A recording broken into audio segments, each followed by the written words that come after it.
A very good evening to everyone. Welcome to GK Exam Cracker. This is Tanya. So students, आप सभी students जानते हैं that हम लोग ऑलमोस्ट बहुत सारे क्वेश्चंस एंड पैटर्न सभी जो आपके बैंक एग्जाम में आ सकते हैं और आ चुके हैं पहले प्रीवियस एग्जाम्स में हम लोग सभी पैटर्न्स कवर कर चुके हैं. सो फ्रॉम टुडे ऑनवर्ड्स हम लोग एक प्रैक्टिस सीरीज स्टार्ट करेंगे जिसमें हम लोग डेली कुछ ना कुछ क्वेश्चंस अराउंड 10 to 15 क्वेश्चंस हम लोग डेली प्रैक्टिस करेंगे, जिससे हमारा काइंड ऑफ मॉक सेशन ही हो जाएगा ऑनलाइन और हम लोग डेली कुछ क्वेश्चंस प्रैक्टिस कर पाएंगे और हमारा प्रैक्टिस बहुत ज़्यादा इम्प्रूव होगा, ताकि ऐसे क्वेश्चंस अगर हम एग्जाम में देखें तो हम लोगों को कुछ नया ना दिखे. ऑलरेडी उस तरह के क्वेश्चंस हम लोग अटेम्प्ट कर चुके हों. ठीक है, तो ये सीरीज हम आज से स्टार्ट कर रहे हैं. डेली कुछ प्रैक्टिस क्वेश्चंस करेंगे और आज जो क्वेश्चंस हम लोग प्रैक्टिस करने वाले हैं वो है error detection and vocabulary based questions. ठीक है, तो ये क्वेश्चंस आज हम प्रैक्टिस करेंगे. प्रैक्टिस करने का मतलब ये नहीं है कि हर एक चीज़ का आंसर मैं आपको बताऊंगी. Obviously I will give you some time to guess your answers. उसके बाद मैं आपको आंसर्स बताऊंगी और आप अपने स्कोर्स काउंट करते जाइएगा कि कितने क्वेश्चंस आपने सही किए हैं. एरर डिटेक्शन क्या है, वोकैबुलरी क्या है, ये मैं आपको ऑलरेडी बता चुकी हूँ. ठीक है, सो स्टार्ट करते हैं. एंड आप में से कोई भी हमारे चैनल पर नया है तो सब्सक्राइब करना मत भूलिएगा एंड बेल आइकन को प्रेस कर लीजिए, जिससे आने वाले वीडियोस के नोटिफिकेशंस आपको टाइम टू टाइम मिलते रहें. ठीक है, सो फर्स्ट जो हमारे पास क्वेश्चंस है, हमारा 4 to 10 क्वेश्चंस जो हैं वो है identify the error in the given sentences. अगर कोई एरर नहीं है तो ऑप्शन ई मार्क कीजिए. एक ही सेंटेंस है जिसको 4 पार्ट्स में डिवाइड किया गया है. Fifth is no error. जो भी आपको सही लगता है आंसर मार्क कीजिए. आपके पास 5 ऑप्शन हैं. चलिए, कुछ टाइम है आपके पास. दोनों क्वेश्चंस के लिए अपना आंसर गेस कीजिए जल्दी से.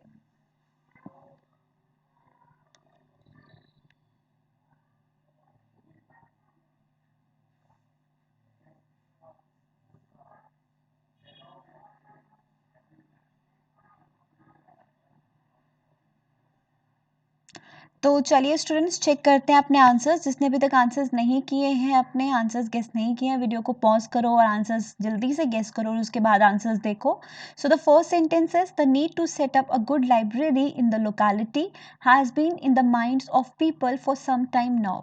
देखिए, यहाँ पर एरर कहाँ पर है, पार्ट सी में. बहुत से स्टूडेंट्स ऐसे होंगे जिनको लग रहा होगा no error in the sentence, but there is an error and in part 3 of the sentence. क्या एरर है यहाँ पर? होना चाहिए माइंड्स ऑफ द पीपल. क्यों द पीपल? क्योंकि देखिए क्या बोला गया है, there is a need to set up a good library in the locality. किसी पर्टिकुलर लोकेलिटी की बात हो रही है और उसी पर्टिकुलर लोकेलिटी के पर्टिकुलर लोग जो है उनके माइंड में है काफ़ी समय से कि यहाँ पर एक अच्छी लाइब्रेरी की रिक्वायरमेंट है.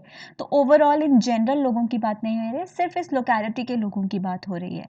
तो इसीलिए हम लोग द पीपल यूज़ करेंगे. द को हम लोग को प्लेस करना है in before people. So option C is the part. Right, next question पे आते हैं. Most people would have attended the union meeting if they had longer notice of it. So यहाँ पर जो जनरली स्टूडेंट्स को लगा होगा वो होगा यहाँ पर कि हैड नहीं होना चाहिए. सी या डी में आंसर मार्क किया होगा, but this is correct. Had एक साथ बिल्कुल आ सकता है. ये वाला हैड जो होता है ये होता है हेल्पिंग वर्ब. जैसे हम पास्ट परफेक्ट टेंस यूज करते हैं, हैड प्लस वर्ब की थर्ड फॉर्म, तो ये हैड यही हेल्पिंग वर्ब है और ये हैड होता है वर्ब की थर्ड फॉर्म, क्योंकि हैड एक हेल्पिंग वर्ब भी है और एक मेन वर्ब भी है. तो ये बिल्कुल सही है. यहाँ पर हम लोगों को अगेन एक आर्टिकल ऐड करने की ज़रूरत है और वो है यहाँ पर पार्ट डी में. They had a longer notice of it. A longer होना चाहिए, तो एरर कहाँ पर है? Part D of the sentence.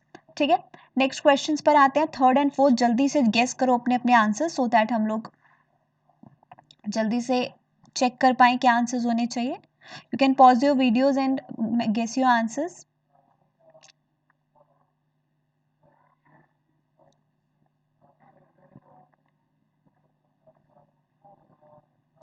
सो चलिए चेक करते हैं क्या आंसर्स होने चाहिए. आप लोगों के गेसेस सही हैं या गलत.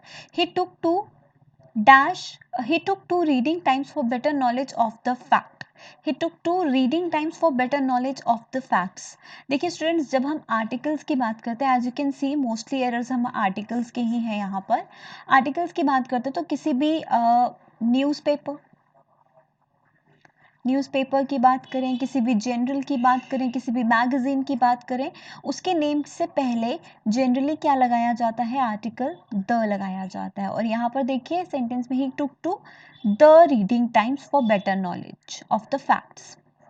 उसने पढ़ना शुरू किया। अब ये न्यूज़पेपर है या मैगज़ीन, मे बी हम नाम से पता ना लगा पाए, लेकिन ये किसी मैगज़ीन या फिर न्यूज़पेपर की बात हो रही है, इसलिए हम लोग द रीडिंग टाइम्स बोलेंगे।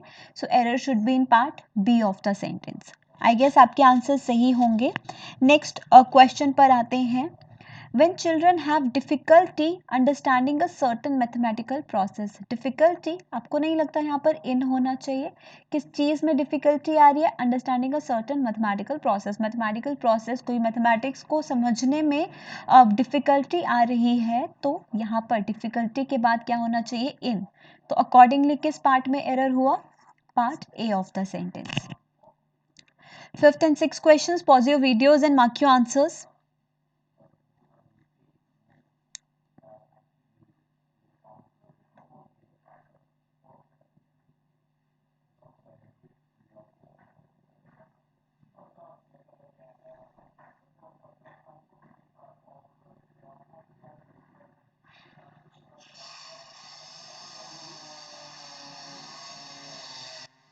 चलिए स्टूडेंट्स चेक करते हैं कि क्या करेक्ट आंसर होना चाहिए।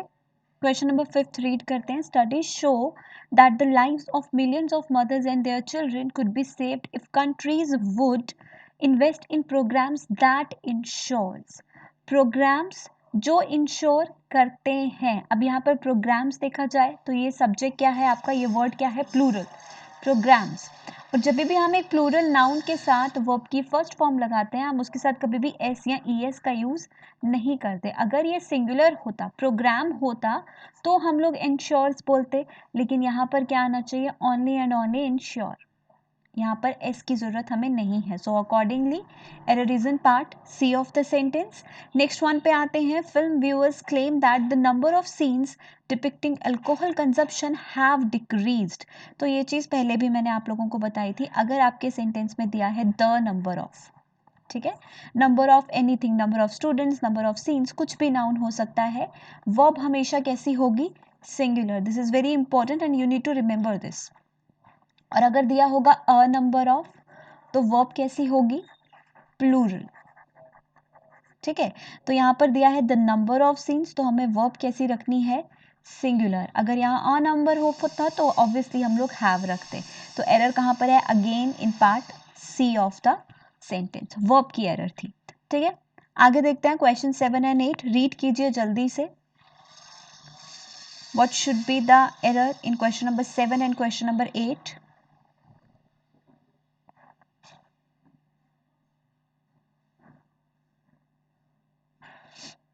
चलिए स्टूडेंट्स चेक करते हैं। 40% of the people alive today have never made a phone call, but 30% still have no electricity to their homes. ठीक है, एरर कहाँ पर है, पहले तो मैं आपको आपका आंसर बताती हूँ। बी, जिसने भी आंसर किया है बी, उसका आंसर सही है। और किसका एरर है, कंजंक्शन का, बट। यहाँ पर कंजंक्शन बट नहीं होनी चाहिए, कंजंक्शन एंड होनी चाहिए। एंड कंजंक्शन हम ऐसी दो चीज़ के बीच में या ऐसी दो सेंटेंसेस के बीच में यूज़ करते हैं जो सिमिलर होती हैं, कंटिन्यूटी रखती हैं। और बट को हम लोग यूज़ करते हैं उन दो स्टेटमेंट्स के बीच में जहाँ पर कॉन्ट्रास्ट हो, जो स्टेटमेंट्स कॉन्ट्ररी हो, आपस में अपोजिट हो, ठीक है। तो यहाँ पर देखिए दोनों ही स्टेटमेंट्स जो है वो कंटिन्यूटी बता रही हैं, किसी भी तरह का अपोजिशन दो स्टेटमेंट्स में हम लोग को नहीं दिखता। तो यहाँ पर बट नहीं होना चाहिए, यहाँ पर एंड होना चाहिए, ठीक है। Now in the next sentence, workers with less personal problems. Workers with less नहीं होना चाहिए, workers with fewer personal problems. Now what is the difference between less and fewer? Less जो है वो हमेशा एक अनकाउंटेबल नाउन के साथ लगता है, यानी कि ऐसा नाउन जो अनकाउंटेबल है, जैसे हम बोलें लेस शुगर, लेस वाटर, ऐसा कुछ। लेकिन फ्यूअर की बात करें तो हमेशा नंबर एक्सप्रेस करता है, नंबर एक्सप्रेस करता है, दैट मीन्स ये हमेशा काउंटेबल नाउन के साथ यूज़ होता है। तो यहाँ पर हमारे पास नाउन क्या है, personal problems. Problems is a countable noun, count किया जा सकता है, तो हम लोग लेस का यूज़ नहीं करेंगे, हम यूज़ करेंगे फ्यूअर का। So error is in part A of the sentence. आगे बढ़ेंगे क्वेश्चन 9 एंड 10, जल्दी से चेक कीजिए what should be the correct answer for question number 9 and question number 10।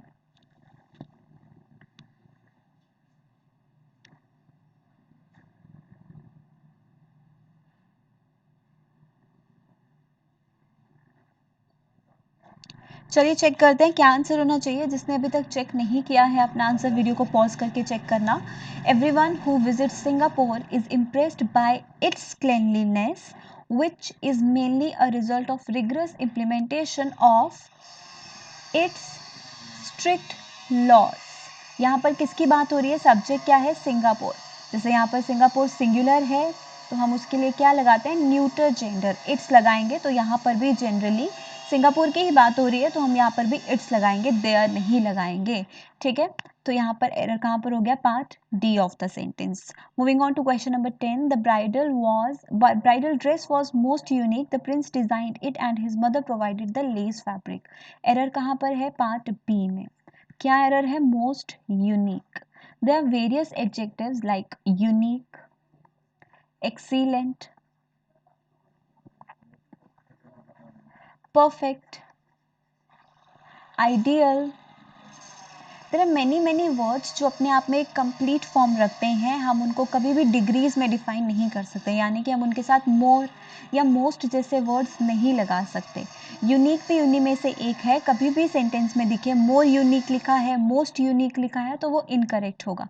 यहाँ से आपको बेसिकली मोस्ट को हटाना है, you need to omit most from this particular sentence. तो एरर आ गया part B of the sentence में। ठीक है स्टूडेंट्स, तो ये थे 10 error detection questions. I guess आपके आंसर सही होंगे क्योंकि बहुत सारा ग्रामर हम ऑलरेडी पढ़ चुके हैं, बहुत सारे सेंटेंस प्रैक्टिस भी हम लोग कर चुके हैं। तो अब यहाँ गलती नहीं होनी चाहिए क्योंकि एग्जाम में 5 मार्क्स आपके टोटली इस पर डिपेंड करते हैं। ठीक है, चलिए आगे बढ़ेंगे। अब हम करेंगे vocabulary based questions. So before starting students क्या करते हैं, डायरेक्शंस नहीं पढ़ते, वो दिख रहा है कि वर्ड है उसका मीनिंग ढूंढना होगा या अपोजिट ढूंढना होगा तो अकॉर्डिंगली आंसर्स चेक करते हैं। But it is very important to read directions first. तो डायरेक्शंस में क्या बोला गया है, in each of the following questions 5 options are given. एक वर्ड है उसके लिए 5 ऑप्शंस हम लोग को दिए गए हैं, in which one word is nearly the same और opposite in the meaning to the given word in the question. ये जो वर्ड दिया गया है इन में जो इसके जो 5 ऑप्शंस दिए गए हैं, इन 5 में से या तो एक वर्ड होगा जो बिल्कुल सेम मीनिंग रखता होगा या तो एक वर्ड होगा जो अपोजिट होगा। तो यानी कि हम लोगों को सिमिलर दिखता है तो सिमिलर बताना है, सिनोनिम बताना है। अपोजिट दिखता है तो हम लोगों को अपोजिट बताना है। अब यहाँ पर हमारे सिनोनिम्स एंड एंटोनिम्स दोनों ही काम आ जाते हैं। ठीक है, और इसी तरह के questions vocabulary based mains exam में भी पूछे जाते हैं। जिनका पीओ का जो प्रीलिम्स है वो क्लियर हो चुका है, अब वो मेंस की तैयारी कर रहे हैं, तो वो स्टूडेंट्स भी इन प्रैक्टिस सेशंस को ज़रूर देखें क्योंकि जब तक बेसिक्स क्लियर नहीं होते तब तक हम हायर लेवल क्वेश्चंस नहीं कर सकते। ठीक है, तो ये कोई हेल्पफुल रहेंगी आपकी मेंस के लिए भी वीडियोस सारी। ठीक है जी, चलिए। सो पहले तो आप लोग गेस कीजिए क्या आंसर होना चाहिए for this particular question, what should be the answer. जल्दी से गेस कीजिए अपने अपने आंसर्स। कौन सा वर्ड आपको यहाँ पर सिमिलर दिखता है या अपोजिट दिखता है to the meaning of the word prodigy. चलिए चेक करते हैं अपने आंसर्स। प्रोडिगी का मतलब होता है a skilful person, a young person who has exceptional qualities, जिसमें एक्सेप्शनल स्किल्स हैं, क्वालिटीज़ हैं, स्किलफुल है, उसे ही हम लोग क्या बोलते हैं, प्रोडिगी। अब बाकी वर्ड्स इनमें से अपोजिट हैं या फिर सिमिलर हैं वो हम मीनिंग देखेंगे। तो एंड आप लोगों को सिर्फ अपना आंसर चेक नहीं करना है students, you need to understand the meaning of each and every word. ये आपकी वोकैबुलरी स्ट्रॉन्ग करेगा। पहला वर्ड है पॉपर। पॉपर का मतलब होता है बैंकरप्ट, वेरी पुअर, जिसका सब कुछ खत्म हो चुका है, बिल्कुल भी पैसा नहीं है, वेरी पुअर होता है pauper. Then next word is despondent. Despondent का मीनिंग होता है डिस्करेज्ड। ठीक है, discourage, disheartened. Next word is demure. Demure का मतलब होता है मॉडेस्ट। मॉडेस्ट का मतलब क्या होता है, शाय। ठीक है, वॉन्टन। वॉन्टन का मतलब होता है मैलिशियस। मैलिशियस मतलब मैलेवलेंट, बुरा। किसी भी वर्ड के साथ जब आपका MAL रूट वर्ड लगता है ना, जैसे हम बोलते हैं मैलिशियस, malnutrition, malevolent, ये हमेशा इसका मतलब क्या होता है, इस रूट वर्ड का मतलब होता है इविल और बैड, तो हमेशा ये एक नेगेटिव वर्ड ही होता है। तो वैंटन का मतलब क्या होता है, मेलोवलेंट, मेलोवलेंट का मतलब होता है अनकाइंड, रूड, बैड पर्सन। ठीक है, next one is epitome, epitome का मतलब होता है एक्सेप्शनल, एक्सेप्शनल, एक्सीलेंट, या फिर हम बोल सकते हैं किसी की परफेक्ट एग्जाम्पल ऑफ समथिंग। हम बोलते हैं ना it is an epitome of this thing, मतलब it is a perfect example of this particular thing. So हमारे पास प्रोडिगी का एग्जैक्ट मीनिंग यहाँ पर दिया है एक वर्ड में, और वो है epitome. Prodigy means exceptional skills and epitome means exceptional और perfect examples. This is the accurate word जो इसका meaning बता रहा है। तो पहले में हम लोग को मिल गया similar, तो answer should be option E. Next word पे आते हैं नॉन डिस्क्रिप्ट। आपको यहाँ से चूज करना है कौन सा वर्ड इसका अपोजिट हो सकता है या कौन सा वर्ड इसका सिमिलर हो सकता है। चलिए थोड़ा सा टाइम दे रही हूँ आप लोगों को, जल्दी से आंसर्स गेस कीजिए for this particular word.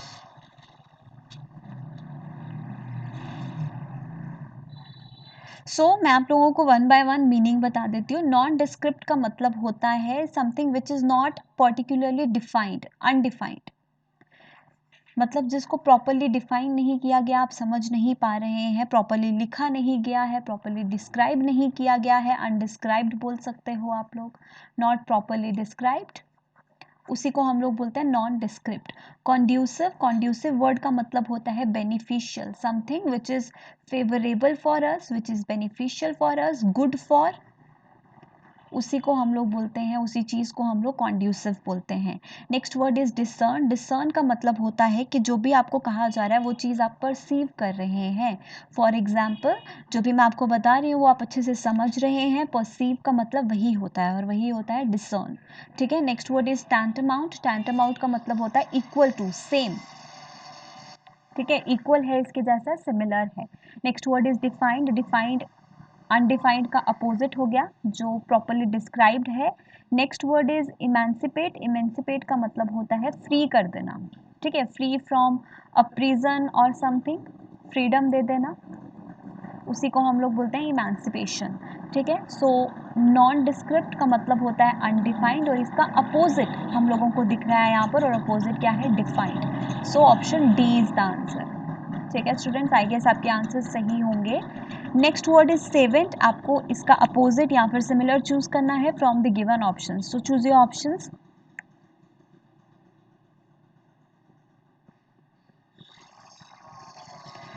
So seventh का मतलब क्या होता है, सेवेंट का मतलब होता है अ लर्न्ड पर्सन, अ लर्न्ड पर्सन, इसे हम स्कॉलर भी कह सकते हैं, एक्सपीरियंस्ड, स्किलफुल, कुछ भी बोल सकते हो आप। There are many word servant के लिए। तो उसके बाद आता है ग्लटन, ग्लटन का मतलब होता है अ वेरी ग्रीडी पर्सन, बहुत ज़्यादा लालची। ठीक है, नेक्स्ट वर्ड इज पॉस्टुलेंट, पॉस्टुलेंट का मतलब होता है inexperienced, exact opposite of the word seventh, इसका अपोजिट है पॉस्टुलेंट, इसका मतलब होता है एक्सपीरियंस, जिसका मतलब होता है इनएक्सपीरियंस पॉस्टुलेंट का। Next word is shrink, shrink का मतलब कोई चीज़ जैसे हम बोलते हैं श्रिंक हो जाती है, स्मॉल इन साइज। प्लक, जैसे हम बोलते हैं फ्लावर प्लक करना, मतलब पुल करना, रिमूव करना, pick off, pull, right. So these are the words. Next word is itinerant, itinerant का मतलब होता है वॉन्डरर, जो यहाँ से वहाँ ट्रैवल करता है एक जगह से दूसरी जगह, उसी को हम बोलते हैं आइटिनरेंट। ठीक है जी। सो सेवेंट का मतलब था एक्सपीरियंस्ड लर्न पर्सन, इसका अपोजिट हम लोगों को दिया है एक सेंटेंस में और वो है option B. So B should be the correct answer. Question number 4, pause the video and guess your answers for this particular word. Your word is corpulent and options हैं आपके पास, lean, gaunt, emaciated, obese, noble.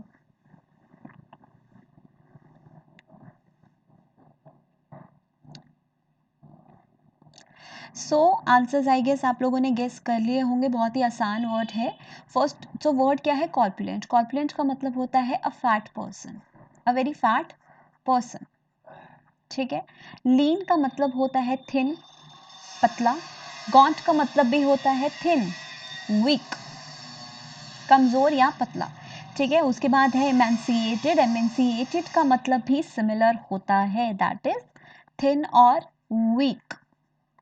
उसके बाद obese. Obese का मतलब होता है very fat.